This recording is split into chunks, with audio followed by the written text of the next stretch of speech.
ग्रंथों को पार्लियामेंट के सामने कैरोसिन का तेल डालकर मैं आग लगाऊंगा।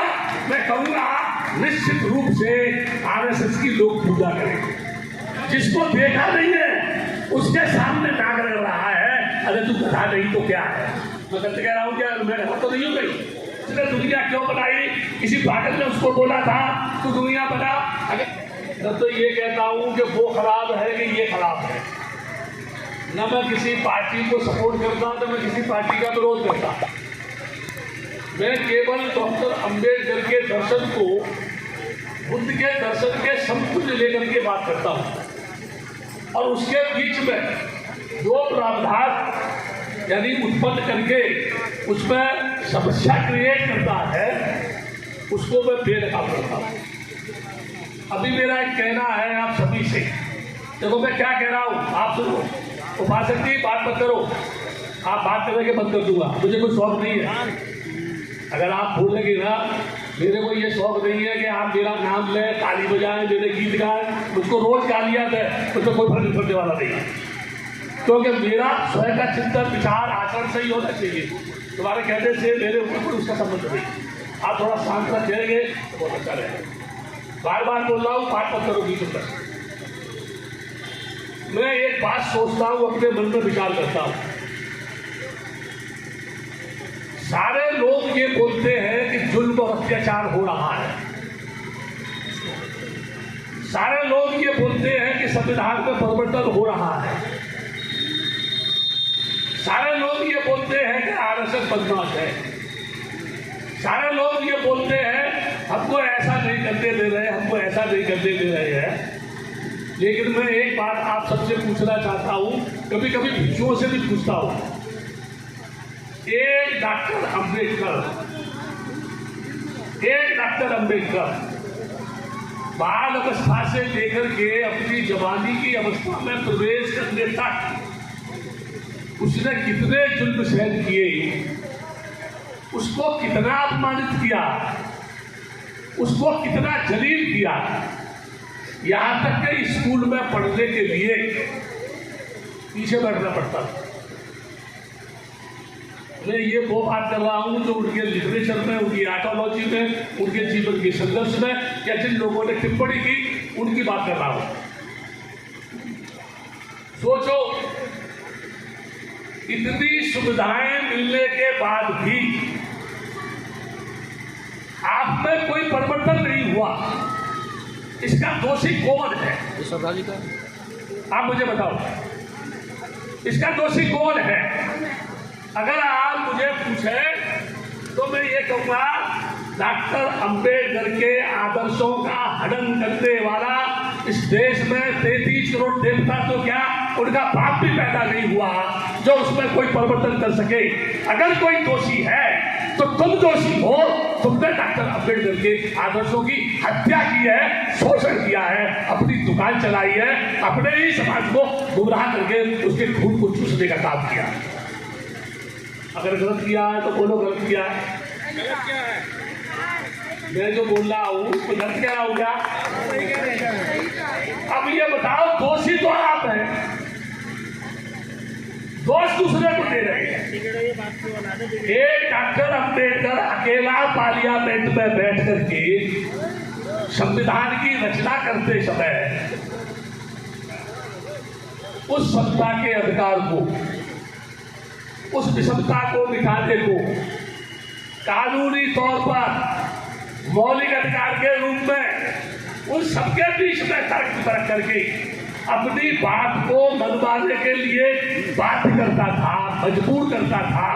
और इस देश के बड़े बड़े मनीषियों को, बड़े बड़े पंडितों को, बड़े बड़े दार्शनिकों को, जगतगुरु शंकराचार्य के बाप को, उनके बाप के बाप को और 33 करोड़ देवताओं के मालिकों को भी उसके सामने खड़ा होने में घबराहट होती थी, डर लगता था, और वो उसकी बात को मानने के लिए बाध्य होते थे, मजबूर होते थे।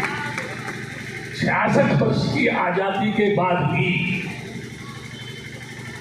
ये समाज उस उन्नति के रास्ते पर क्यों नहीं गया? जो उन्नति की बात करते हैं वो धोखेबाज है, बेईमान है, पाखंडी है, नकाबपोश है। साथ है। केवल डॉक्टर अंबेडकर के उस बोर्ड को, डिजिटल बोर्ड को लगा करके जो सौदा बेच रहे हैं डॉक्टर अंबेडकर के नाम पर, अपने ही भोले वाले समाज की गर्दन पर फरेब की छुरी चला करके अपने आप को वो आलीशान ऊंची बिल्डिंग पर बैठ करके विरासता का ख्वाब देख रहे हैं, तब तुम्हारी कौन का भला कौन करेगा?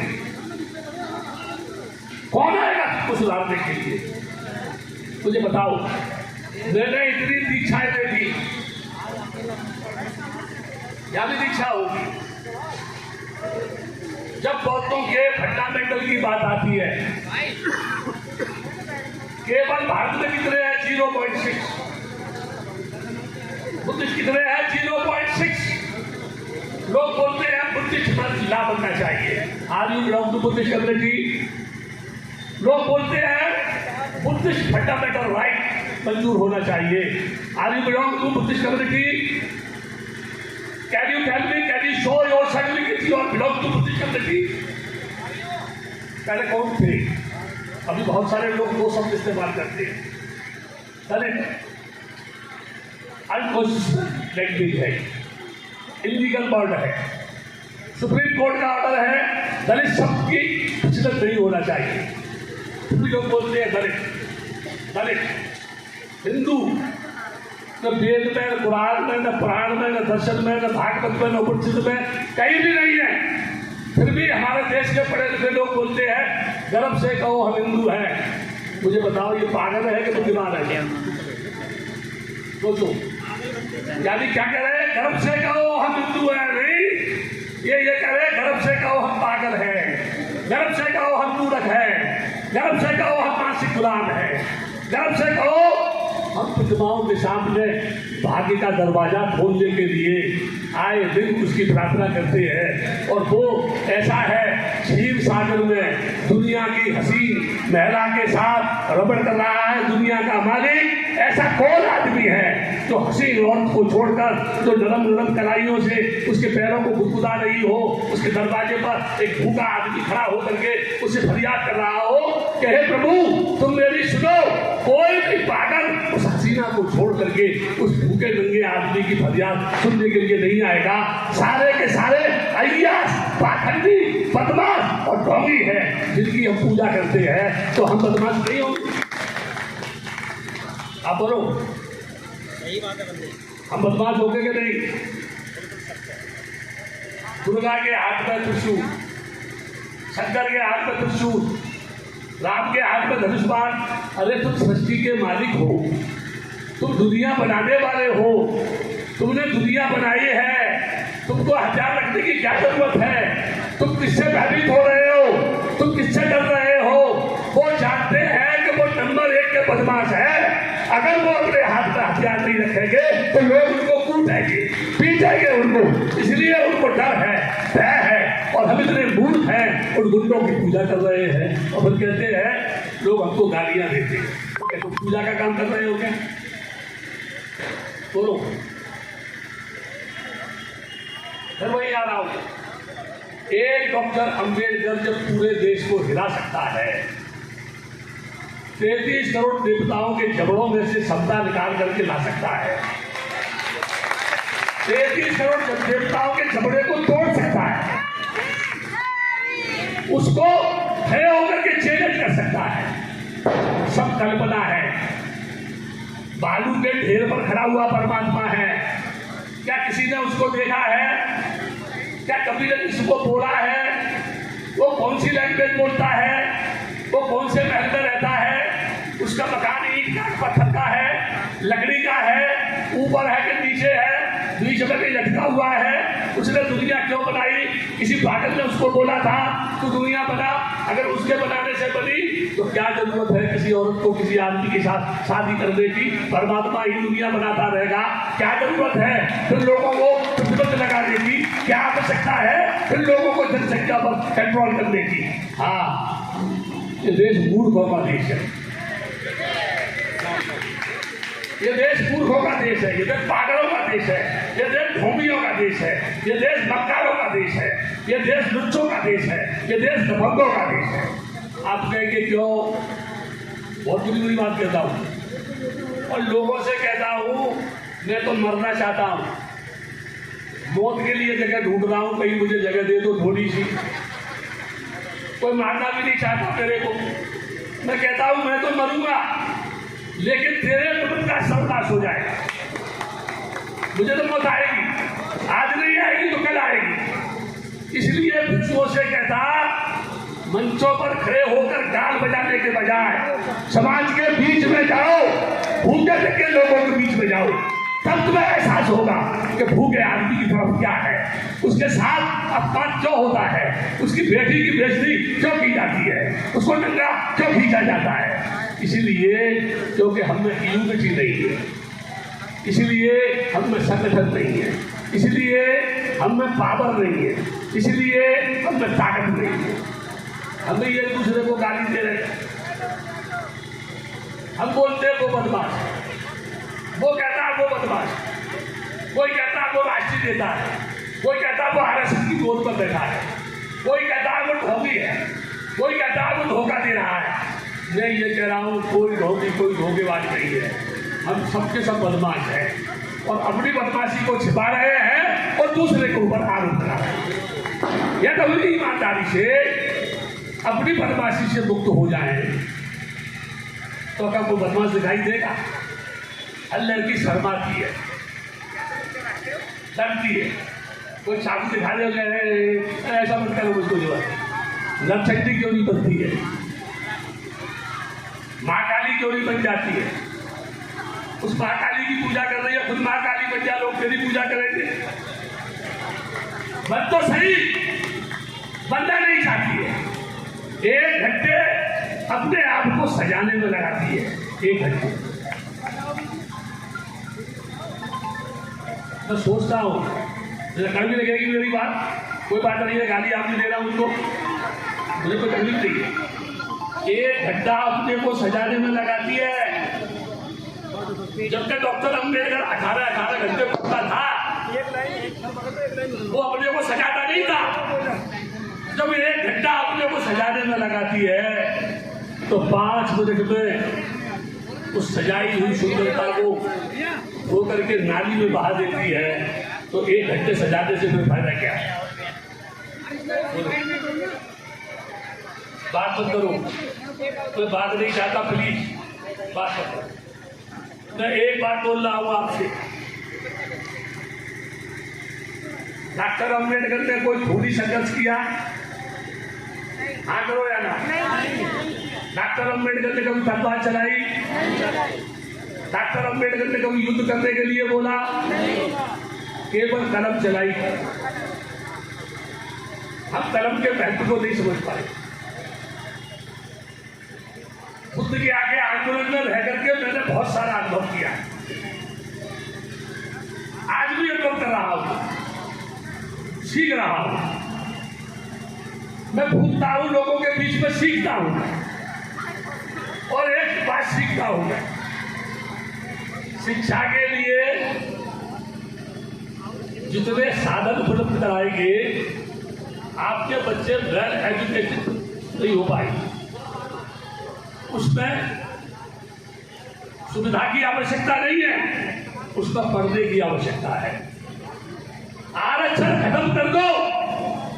अगर तुम इंटेलिजेंट हो, तुम पढ़े लिखे हो, तुम्हें बुद्धि है, तुम्हें दिमाग है, डॉक्टर अम्बेडकर की फिलॉसफी को तुमने जान लिया है, बुद्ध के ज्ञान को तुमने समझ लिया है, तुम अकेले ही इस पूरे देश को हिला सकते हो। तुम्हारे अंदर वो पावर है, लेकिन तुम अपने आप को मानसिक गुलाम समझ बैठे हो।